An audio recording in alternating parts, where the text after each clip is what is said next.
उत्तराखंड विधानसभा में UCC bill होगा पेश और आपको बता दें सदन में बिल पर आज बहस भी होगी। धामी सरकार इतिहास रच सकती है।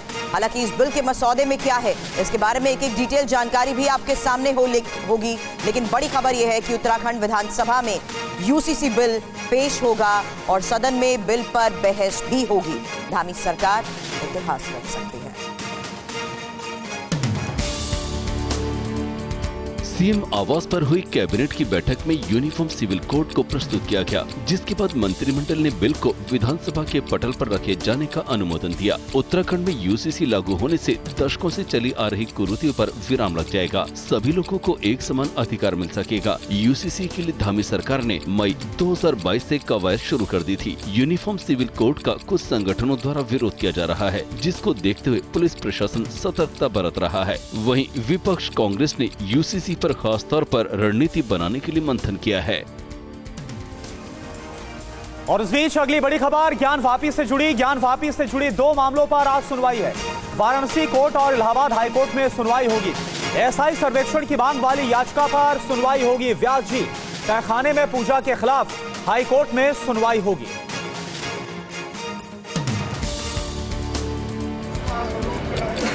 ज्ञानवापी मस्जिद में पूजा की इजाजत देने के खिलाफ मुस्लिम पक्ष की तरफ से दायर याचिका पर आज इलाहाबाद हाई कोर्ट में सुनवाई है। मुस्लिम पक्ष ने पहले सुप्रीम कोर्ट में याचिका दी थी, लेकिन टॉप कोर्ट ने मुस्लिम पक्ष को हाई कोर्ट जाने को कहा था। 31 जनवरी को वाराणसी कोर्ट ने एक आदेश जारी करते हुए व्यास जी के तहखाने में हिंदू पक्ष को पूजा की इजाजत दे दी थी। आज इस आदेश के खिलाफ जस्टिस रोहित रंजन अग्रवाल की बेंच सुनवाई करेगी। अंजुमन इंतजामिया मस्जिद कमेटी ने याचिका दाखिल कर वाराणसी जिला जज के आदेश को चुनौती दी है। और ज्ञानवापी मस्जिद में तहखाने के एसआई सर्वेक्षण की मांग को लेकर हिंदू पक्ष ने वाराणसी जिला कोर्ट का रुख किया है। आज याचिकाकर्ता राखी सिंह की याचिका पर कोर्ट सुनवाई करेगा। ज्ञानवापी मस्जिद परिसर में व्यास जी के तहखाने में पूजा पाठ शुरू होने के बाद हिंदू पक्ष की ओर से राखी सिंह ने एक नई याचिका दाखिल कर वाराणसी कोर्ट से बाकी सभी तहखानों के भी एएसआई जांच की मांग की है। श्रृंगार गौरी केस की वादी राखी सिंह की अर्जी में कहा गया है कि वर्तमान ढांचे को बिना किसी नुकसान के बाकी तहखानों को खोला जाए और वैज्ञानिक सर्वे कराया जाए। इससे पहले वाराणसी कोर्ट ने 31 जनवरी को डीएम को तहखाने का रिसीवर नियुक्त करते हुए हिंदू पक्ष के हक में फैसला सुनाया था और 1991 से व्यास जी के तहखाने में पूजा पाठ की इजाजत दी थी। और देखिए, ज्ञानवापी केस में दाखिल याचिका पर आज होने वाली सुनवाई से पहले मामले पर सियासत भी गर्मा गई। इत्तेहादे मिल्लत काउंसिल के प्रमुख मौलाना तौकीर रजा ने एक बार फिर से पुराना राग अलापा है। अब वो हद हो गई है। हमारी मस्जिदों को रातों रात चोरी से मस्मार कर दिया जाता है, मज़ारात को बुलडोज कर दिया जाता है। ऐसी खुली चोरी सरकार कर रही है, ऐसी खुली बेईमानी सरकार कर रही है। बाबरी मस्जिद में जो कुछ भी हुआ, हमने उसे इसलिए सब्र किया कि हम अपने देश में अमन व अमान बनाए रखना चाहते थे, लेकिन उसको हमारी बुज़दिली समझा गया। ज्ञानवापी को भी उसी तरीके से हथियाने की कोशिश की जा रही है। और उत्तर प्रदेश की बागपत कोर्ट ने लाशागृह और मजार विवाद केस में हिंदू पक्ष के हक में फैसला दिया है और पश्चिमी उत्तर प्रदेश के बागपत के बरनावा में लाशागृह पर चल रहे विवाद में ये बड़ा फैसला आया है। साल 1970 से इस मामले की सुनवाई चल रही है। Baghpat district and session court में सिविल जज जूनियर डिवीजन कोर्ट से मंगलवार को इस लंबे समय से चल रहे मामले पर फैसले की उम्मीद की जा रही थी। इस फैसले पर हिंदू एवं मुस्लिम दोनों पक्षों की नजरें टिकी हुई थी। लाक्षागृह टीले को लेकर हिंदू और मुस्लिम पक्ष के बीच पिछले 54 सालों से विवाद चल रहा था। लाक्षागृह गुरुकुल के संस्थापक ब्रह्मचारी कृष्णदत्त महाराज को प्रतिवादी बनाते हुए दावा किया था कि बरनावा के लाक्षागृह टीले पर शेख बदरुद्दीन की मजार और एक बड़ा कब्रिस्तान मौजूद है। खबर राजस्थान से। राजस्थान में हिजाब पर बैन लगाने को लेकर पिछले कई दिनों से अनशन पर बैठी तंजीम मीरानी का अनशन कल राजस्थान के शिक्षा मंत्री मदन दिलवार ने तुड़वा दिया। तंजीम मीरानी को राजस्थान के शिक्षा मंत्री ने यह भरोसा दिया कि शिक्षा संस्थानों में निर्धारित यूनिफॉर्म नहीं पहनने पर सख्त कार्रवाई होगी। मैंने पहले से इस आदेश दिए हैं, यानी सरकार ने आदेश दिए हैं कि तय यूनिफॉर्म में विद्यार्थियों को आना होगा। हिजाब पर पाबंदी लगाने के लिए 20 साल की तंजीम मीरानी पिछले 5 दिन से अनशन पर बैठी थी। तंजीम को तिरंगा गर्ल के नाम से भी जाना जाता है। 12 साल की उम्र में जब लाल चौक पे तिरंगा लहराया था, उसके बाद मेरी मुहिम चालू ही रही थी। मैं देश हित के कार्य करती गई थी। मैं और चंडीगढ़ मेयर चुनाव पर सुप्रीम कोर्ट ने तीखी टिप्पणी की है। देश की सर्वोच्च न्यायालय ने कहा कि ये लोकतंत्र की हत्या और भद्दा मजाक। चंडीगढ़ मेयर चुनावों में रिटर्निंग ऑफिसर अधिकारी अनिल मसीह का एक और वीडियो सामने आया है। इस वीडियो में अनिल मसीह साफ तौर पर बैलेट पेपर पर पेन चलाते हुए दिखाई दे रहे हैं। मसीह के इसी वीडियो को देखने के बाद chief justice DY Chandrachud court में बिफर पड़े। उन्होंने सॉलिसिटर जनरल की एक नहीं सुनते हुए साफ तौर पर कहा कि अदालत लोकतंत्र की हत्या नहीं होने देगी। चीफ जस्टिस ने पूछा कि क्या इस तरीके से चुनाव कराए जाते हैं। नए वीडियो में मसीह साफ तौर से बैलेट पेपर को खराब करते दिख रहे हैं। सुप्रीम कोर्ट ने नगर निगम की 7 फरवरी की होने वाली बैठक पर भी रोक लगा दी है। और देखिए एक और बड़ी खबर, प्रधानमंत्री मोदी का आज गोवा दौरा है। विकसित भारत कार्यक्रम में शामिल होंगे प्रधानमंत्री। गोवा को कई परियोजनाओं की सौगात देंगे प्रधानमंत्री। भारत ऊर्जा सप्ताह की भी शुरुआत करेंगे।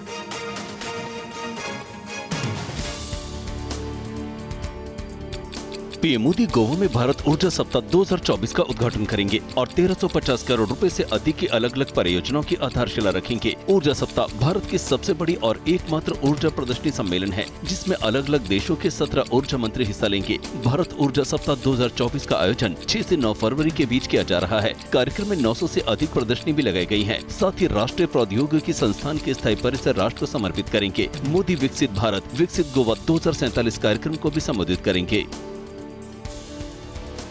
और दिल्ली सरकार में मंत्री आतिशी आज प्रेस कॉन्फ्रेंस करेंगी। दिल्ली की मंत्री ने कहा कि वो ईडी को लेकर बड़ा खुलासा करेंगी।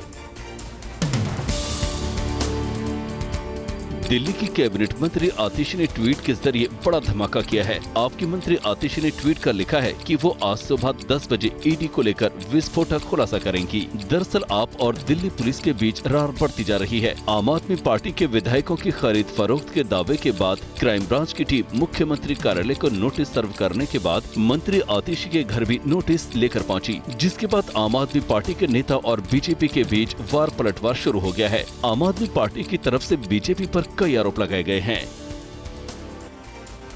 एमसीडी की बैठक में सोमवार को बीजेपी के पार्षदों ने जमकर हंगामा किया। संशोधित बजट अनुमान 2023-24 पर चर्चा के लिए दिल्ली नगर निगम की विशेष बैठक बुलाई गई थी।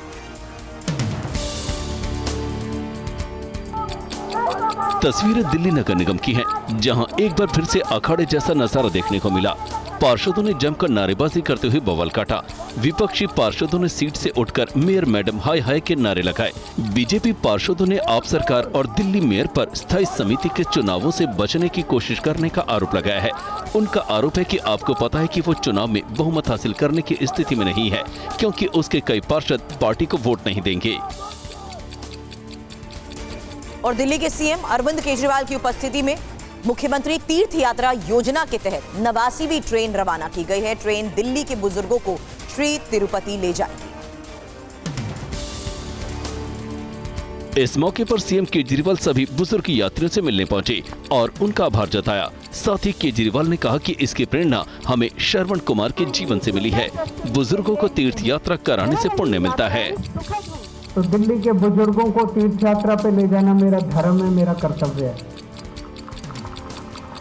और उसी धर्म की पूर्ति कर रहा हूं, उसी कर्तव्य की पूर्ति कर रहा हूं।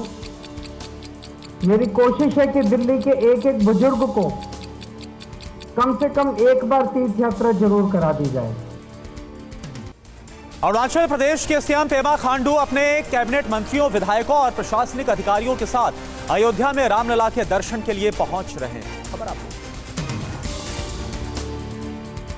बीजेपी शासित राज्यों के मुख्यमंत्री लगातार अयोध्या पहुंच रहे हैं। इसको लेकर पूरा शेड्यूल जारी किया गया है। आज बारी अरुणाचल प्रदेश की है। अरुणाचल के मुख्यमंत्री पेमा खांडू 6 फरवरी को कैबिनेट के साथ भगवान राम के दर्शन करने अयोध्या पहुंचेंगे, जिसको लेकर बीजेपी की तरफ से तैयारी भी की गई है। वहीं इसके बाद हरियाणा का नंबर है। हरियाणा के मुख्यमंत्री मनोहर लाल खट्टर कैबिनेट के साथ 9 फरवरी को दर्शन करने अयोध्या पहुंचेंगे। इसके बाद 12 फरवरी को राजस्थान के मुख्यमंत्री भजन लाल शर्मा अपनी कैबिनेट के साथ दर्शन करने जाएंगे।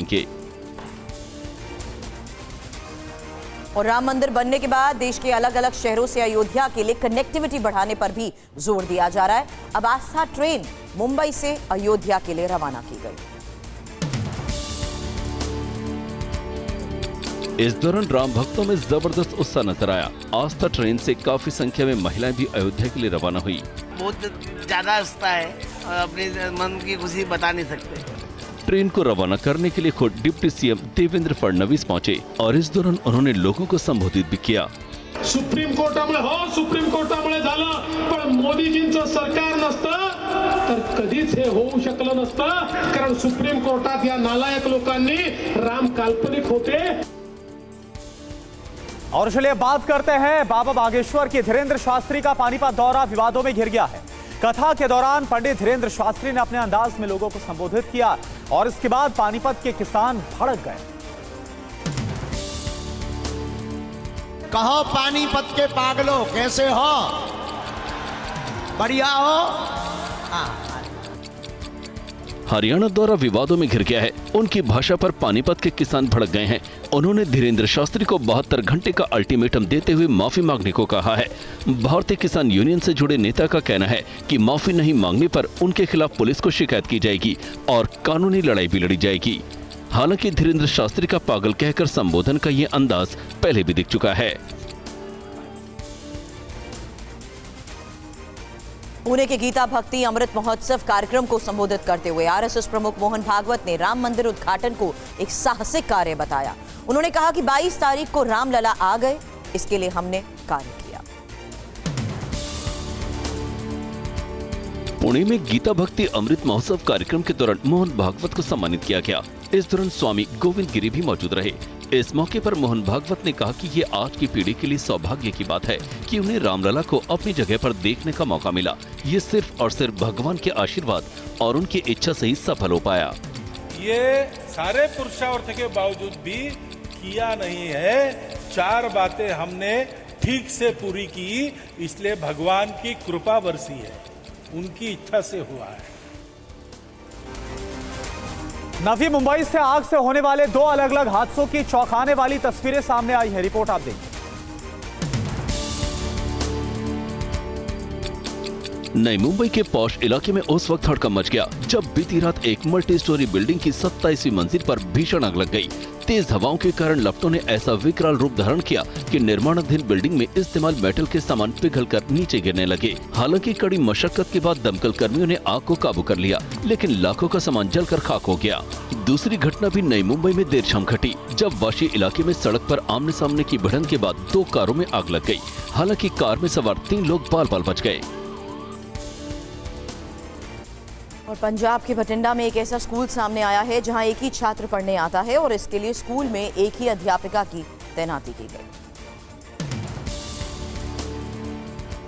बठिंडा के इस स्कूल में तमाम तरह की सुविधाएं हैं। एक अध्यापिका भी है, लेकिन पढ़ने वाला बस ये बच्चा है जिसे ये अध्यापिका पढ़ाती है। बच्चा खेलता भी अकेले है। इस स्कूल में जब टीचर पहली बार आई तो उन्हें भी ये थोड़ा अजीब लगा। ये बिल्कुल अजीब तो लगता ही है। इससे पहले मैं प्राइवेट स्कूल में पढ़ाती थी, तो वहाँ पे तो बहुत सारे बच्चे थे और यहाँ ही जब मैंने देखा कि एक ही बच्चा, तो मेरे को एक बार बहुत आश्चर्य हुआ। दरअसल इस इलाके में घर तो कई हैं, लेकिन लोग अपने बच्चे को सरकारी स्कूल पढ़ने नहीं भेज रहे हैं। चीन और पाकिस्तान की चुनौती को देखते हुए भारत अपनी सैन्य क्षमता को तेजी के साथ बढ़ा रहा है। डीआरडीओ ने वीडियो को जारी कर high speed aerial target aircraft अभ्यास के सफल टेस्ट की जानकारी दी। रक्षा अनुसंधान और विकास संगठन यानी डीआरडीओ की ओर से ये टेस्ट उड़ान 30 जनवरी से 2 फरवरी के बीच ओडिशा के चांदीपुर में आयोजित किए गए। डीआरडीओ के मुताबिक अभ्यास एयरक्राफ्ट ने अपने 4 उड़ानों को अलग अलग लक्ष्यों के साथ सफलतापूर्वक पूरा किया। अभ्यास का इस्तेमाल अब अलग अलग मिसाइल प्रणालियों की मारक क्षमता और एक्यूरेसी की जांच में हो सकेगी। आईटीआर में टेस्ट के दौरान इस विमान की निगरानी, टेलीमेट्री, रडार और इलेक्ट्रो ऑप्टिकल ट्रैकिंग सिस्टम समेत ट्रैकिंग सेंसर की जांच की गई। अभ्यास के सफल परीक्षण पर रक्षा मंत्री राजनाथ सिंह ने डीआरडीओ और सेना को बधाई दी। जम्मू कश्मीर में भारी बर्फबारी के बाद गुलमर्ग में एक स्कीइंग रिजॉर्ट एवलांच की चपेट में आ गया। फंसे हुए लोगों को रेस्क्यू किया गया। फंसे हुए लोगों में अधिकतर विदेशी थे जो बर्फ के नीचे फंस गए। अधिकारियों ने कहा कि स्थानीय लोगों ने रेस्क्यू में काफी मदद की। बर्फ के नीचे फंसे कई स्कीरों का पता लगाने और उन्हें निकालने में अहम भूमिका निभाई। सूचना घटना अफरवाट गंडोला फेज 2 की है। इस बीच अधिकारियों ने कश्मीर के पर्वतीय इलाकों के हिमस्खलन की चेतावनी जारी की है और स्थानीय लोगों से अगले 24 घंटों के लिए आवाजाही से बचने का आग्रह किया है। साथ ही स्कीइंग रिसोर्ट को विशेष सावधानी बरतने के निर्देश दिए गए हैं। इधर कश्मीर के कई इलाकों में ताजा बर्फबारी के बाद जहां किसान और सैलानियों के चेहरे खिल गए हैं, वहीं आईटीबीपी और सड़क सुरक्षा कर्मियों की चुनौतियां काफी बढ़ गई हैं। रिकॉर्ड बर्फबारी से कई सड़कें बंद हैं। कश्मीर घाटी और लद्दाख में इन दिनों कई फीट बर्फबारी देखने को मिल रही है। ये तस्वीरें सोनमर्ग की हैं, जहां सड़क पर जमी बर्फ की नई मोटी चादर को हटाने के लिए हाईटेक मशीनों को उतारा गया है। बर्फ को काटने से लेकर सड़क की सफाई का काम युद्ध स्तर पर जारी है। रणनीतिक राजमार्ग श्रीनगर लेह लद्दाख पर बर्फबारी के कारण कई दिनों से यातायात ठप है, जिसे आईटीबीपी के जवान और सड़क सुरक्षा कर्मी बहाल करने में जुटे हैं। दूसरी तस्वीर कश्मीर के पुंछ की है। यहाँ भी रिकॉर्ड बर्फबारी के बाद कई सड़कें बंद हैं। और जनवरी में जहां लोगों को पहाड़ों पर बर्फबारी देखने को नहीं मिली, वहीं अब फरवरी में पहाड़ों पर जमकर बर्फ गिर रही है। हिमाचल प्रदेश और जम्मू कश्मीर के कई इलाकों में जमकर बर्फबारी हो रही है। बर्फ की सफेद चादरों से पहाड़ ढक सा गया है। सैलानियों में इस बात की खुशी है कि देर से ही सही उन्हें मौज मस्ती करने का मौका मिला है। नए साल पर भले ही बर्फबारी नहीं हुई, लेकिन फरवरी में लोगों का इंतजार खत्म हुआ। पर्यटन से जुड़े लोगों के चेहरे पर भी मुस्कान नजर आ रही है। वहीं मौसम विभाग ने अलर्ट जारी करते हुए कहा है कि अगले कुछ दिनों तक बर्फबारी का दौर जारी रहेगा। कई इलाकों में भारी बारिश की भी चेतावनी जारी की गई है।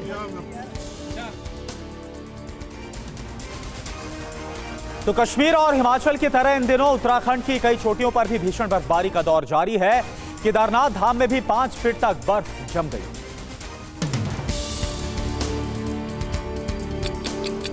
केदारनाथ धाम में तीसरे दिन भी लगातार बर्फबारी का दौर जारी रहा। तस्वीरें देखकर आप हालात का अंदाजा लगा सकते हैं। आईटीबीपी के मुताबिक केदार घाटी और मंदिर के आसपास 5 फीट तक बर्फ जम गई है। बर्फबारी के चलते धाम में ठंड का प्रकोप बढ़ गया है। हालांकि धाम में इस वक्त आईटीबीपी और पुलिस के जवानों के साथ कुछ ही साधु संत यहाँ रह रहे हैं, लेकिन तापमान गिरने से उन्हें गंभीर चुनौती का सामना करना पड़ रहा है। आईटीबीपी के मुताबिक केदारनाथ धाम के अलावा मदमहेश्वर, तुंगनाथ, कार्तिक स्वामी और चंद्रशिला भी इस वक्त बर्फ की सफेद चादर से ढक गए हैं। और खबर 7 समंदर पार यूरोप की, जहां लिथुआनिया में बर्फबारी के बीच एक यात्री विमान हादसे का शिकार होते होते बचा। प्लेन में 179 यात्री सवार थे। एयरपोर्ट के रनवे पर एक बड़े यात्री विमान की हैरत अंगेज लैंडिंग की ये तस्वीरें सोशल मीडिया पर तेजी से वायरल हो रही हैं। बताया जा रहा है कि इतालवी शहर बर्गमो से 2 घंटे की यात्रा के बाद जब एयरबस A320 ने विनियम एयरपोर्ट पर लैंडिंग की, तो विमान में सवार 179 यात्रियों की जान हलक में अटक गई।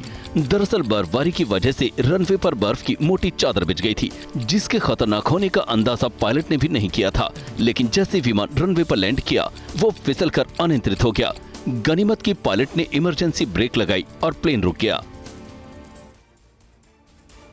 इधर इंग्लैंड को भारत के खिलाफ टेस्ट सीरीज के दूसरे मैच में हार मिली है और अब तीसरे टेस्ट से पहले इंग्लैंड की टीम ने भारत छोड़ने का फैसला कर लिया है। सीरीज का तीसरा मैच फरवरी से राजकोट में खेला जाना है, लेकिन उस मुकाबले से पहले इंग्लैंड की टीम ने भारत से फिलहाल जाने का फैसला किया है। दरअसल इंग्लैंड की टीम भारत के खिलाफ तीसरे टेस्ट से पहले वापस अबू धाबी जा रही है। यहीं दौरे से पहले टीम का कैंप लगा था। इंग्लैंड की टीम राजकोट में 15 फरवरी से शुरू होने वाले तीसरे टेस्ट से पहले भारत लौटेगी। लंबे ब्रेक के दौरान इंग्लैंड की टीम गोल्फ भी खेलेगी। मेहमान टीम ने दूसरे और तीसरे टेस्ट के बीच 10 दिन के ब्रेक का उपयोग करने के लिए अबू धाबी जाने का फैसला किया है। और यूएई के अबू धाबी में बनकर तैयार BAPS हिंदू मंदिर के उद्घाटन की तैयारियां तेज हैं। इससे पहले अबू धाबी पहुंचे आध्यात्मिक नेता महंत स्वामी महाराज का गर्मजोशी से स्वागत हुआ। BAPS हिंदू मंदिर के उद्घाटन से पहले राजकीय अतिथि बनकर अबू धाबी पहुंचे महंत स्वामी महाराज का यूएई के टॉलरेंस मिनिस्टर शेख नहयान मुबारक अल ने स्वागत किया। इस दौरान एयरपोर्ट पर BAPS के कार्यकर्ता और श्रद्धालु भी मौजूद रहे। महंत स्वामी महाराज की अगवानी कर शेख नहयान मुबारक अल ने कहा कि हमारा देश आपकी उपस्थिति से धन्य हो गया है। हम आपकी प्रार्थना को महसूस करते हैं। आपको बता दें 14 फरवरी को UAE के पहले हिंदू मंदिर का ऐतिहासिक उद्घाटन होना है। PM मोदी महंत स्वामी महाराज के साथ भव्य मंदिर का उद्घाटन करने वाले हैं। इधर POK में पाकिस्तान समर्थित आतंकवादियों के साम्राज्य का पुख्ता सबूत हाथ लगा है। खुलासा यह हुआ है कि यहां पर सरकार विरोधी आवाज को दबाने के लिए फिर से जैश के आतंकवादियों की मदद ली जा रही है।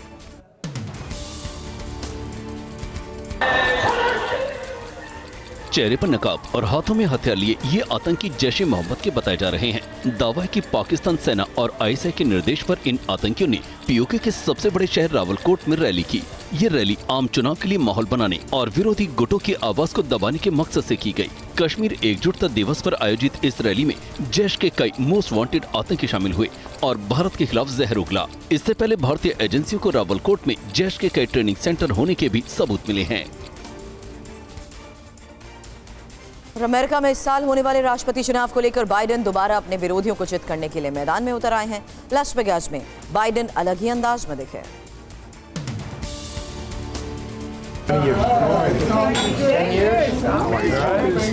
अमेरिकी राष्ट्रपति बाइडेन की यूं आम लोगों से रूबरू होने की तस्वीर लास वेगास से सामने आई। वॉशिंगटन जाने से पहले बाइडेन ने यहां बड़ा दाव खेला और धरने पर बैठे नेवादा कुलिनरी वर्कर्स यूनियन और downtown grand hotel and casino के श्रमिकों से मिलने पहुंच गए। हालांकि बाइडेन ने आंदोलन के बारे में कुछ टिप्पणी नहीं की, लेकिन वर्कर्स को संबोधित करते हुए उन्होंने उनके कामकाज की जमकर तारीफ की। जानकार मानते हैं कि बाइडेन का ये कदम उन्हें राजनीतिक रूप से बड़ा फायदा पहुंचा सकता है।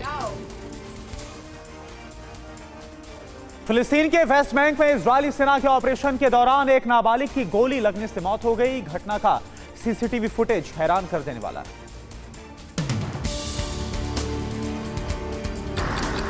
फिलिस्तीन के वेस्ट बैंक से ये तस्वीरें तब सामने आई जब इजराइल की आर्मी राफा जाने वाली मुख्य मार्ग पर पेट्रोलिंग कर रही थी। तभी सड़क के दूसरी ओर खड़े एक नाबालिग पर जवानों की नजर गई तो उन्होंने उसे तलाशी के लिए अपनी ओर आने को कहा, लेकिन इससे पहले कि कोई कुछ समझ पाता वो नाबालिग IDF जवान पर चाकू से हमला कर बैठा। तस्वीरों में देखा जा सकता है कि चाकू से कई बार हमला करने के बाद नाबालिग वहाँ से भाग खड़ा हुआ, लेकिन तभी दूसरे जवानों ने उसे गोली मार दी। नाबालिग बच्चे की मौके पर ही मौत हो गई। गाजा में जंग शुरू होने के बाद से वेस्ट बैंक में ऐसी घटनाएं बढ़ गई हैं। दिल्ली से बड़ी खबर, आज से सामान्य समय पर खुलेंगे और बंद होंगे दिल्ली के स्कूल। मौसम में सुधार और ठंड में कमी के चलते ये फैसला लिया गया है। बढ़ी ठंड के चलते बदला गया था समय। 14 जनवरी को बदला गया था दिल्ली के स्कूलों का समय। दिल्ली शिक्षा विभाग ने आदेश जारी किया।